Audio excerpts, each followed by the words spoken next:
Trèves, une jeune femme de 26 ans poignardée à plusieurs reprises dans son appartement. On vous explique. Dimanche soir, les policiers sont intervenus dans un appartement de Trèves, en Allemagne. À l'intérieur, ils ont découvert une jeune femme grièvement blessée. La victime, âgée de 26 ans, présentait plusieurs blessures à l'arme blanche.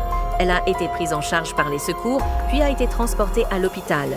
L'ex-compagnon de la jeune femme, âgé de 43 ans, est introuvable et activement recherché par les enquêteurs. L'enquête continue.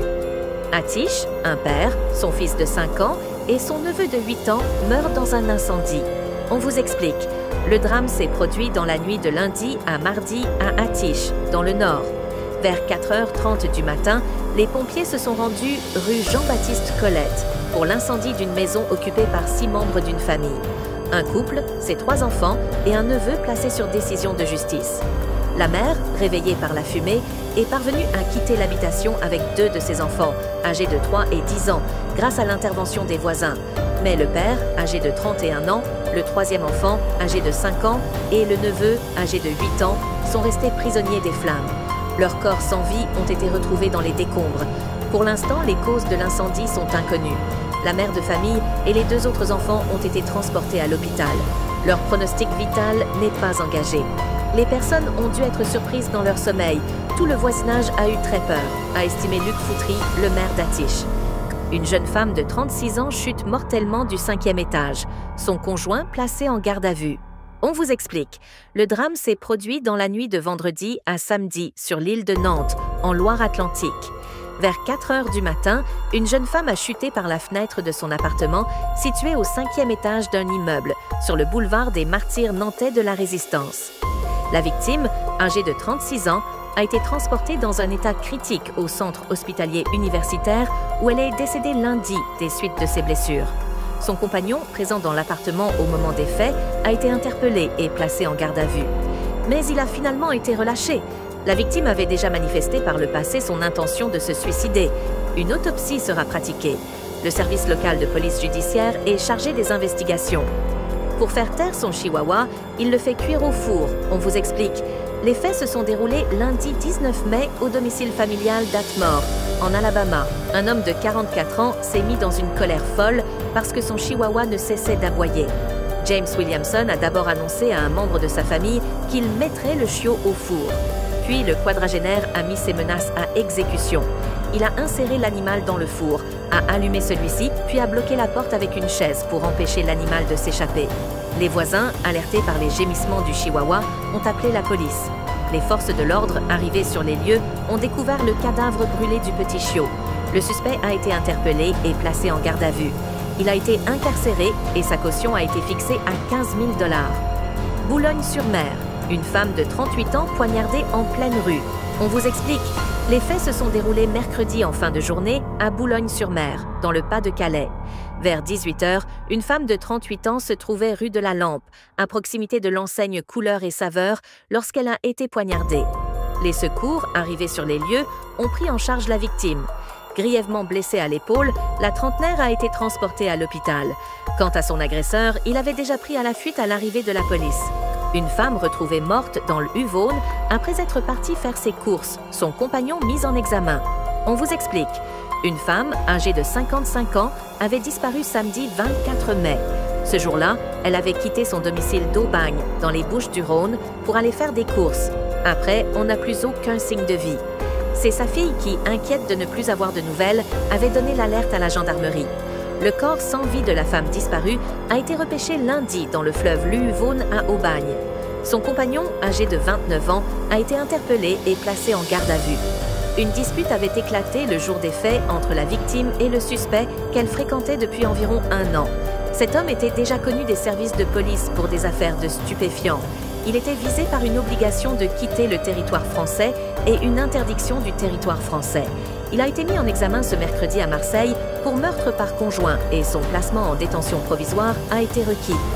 Nantes, une jeune fille de 19 ans poignardée à plusieurs reprises en pleine rue. On vous explique. Les faits se sont déroulés jeudi soir près du parc de la Roche à Nantes, en Loire-Atlantique. Vers 19h, une jeune fille de 19 ans marchait dans la rue de la Révolution des œillets lorsqu'un individu l'a poignardée à plusieurs reprises.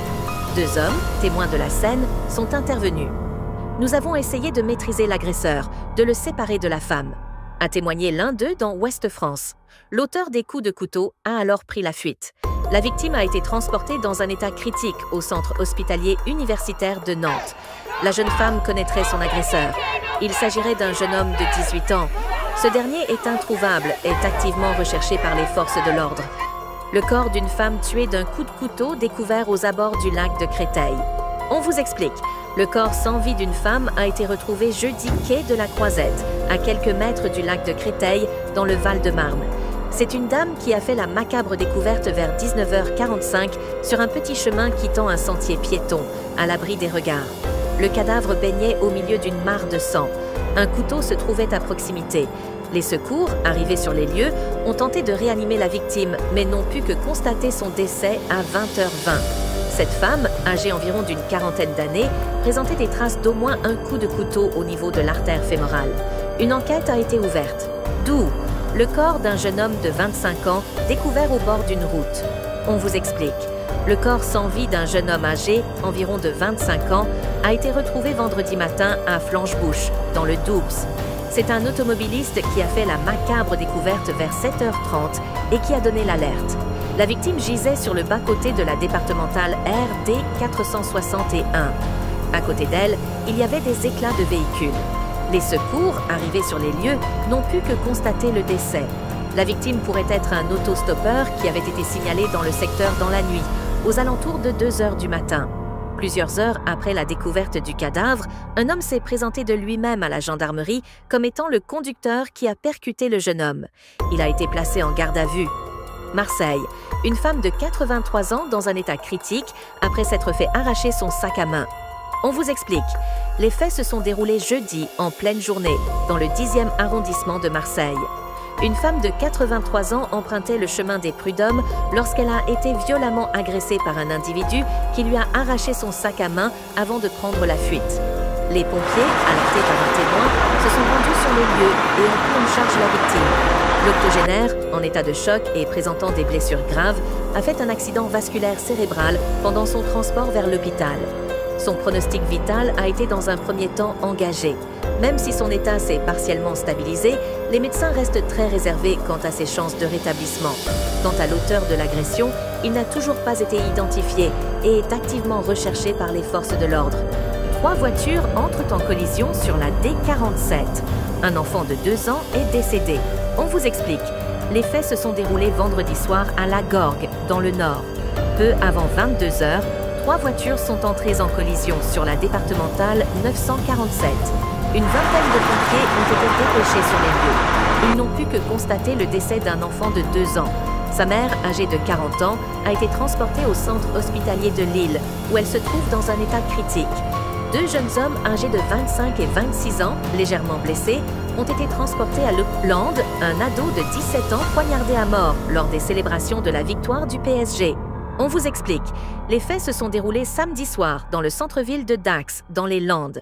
Un adolescent, âgé de 17 ans, a été poignardé lors des célébrations de la victoire du PSG en Ligue des Champions. Les secours, arrivés sur les lieux, ont pris en charge la victime. Touché d'un coup de couteau en pleine poitrine, le jeune homme a été transporté à l'hôpital où il est décédé des suites de ses blessures. Ça s'est passé à l'occasion des célébrations du PSG, mais le lien, comme le fait de savoir s'il s'agissait de supporters, n'est pas confirmable en l'état, a précisé la magistrate de permanence. L'auteur est toujours en fuite et activement recherché. La police judiciaire de Bayonne est chargée des investigations. Amiens. Une jeune femme de 23 ans découverte inanimée dans la cour d'une crèche. On vous explique. Une jeune femme de 23 ans a été retrouvée inanimée samedi soir dans la cour d'une crèche à Amiens, dans la Somme. La victime était allongée sur le sol.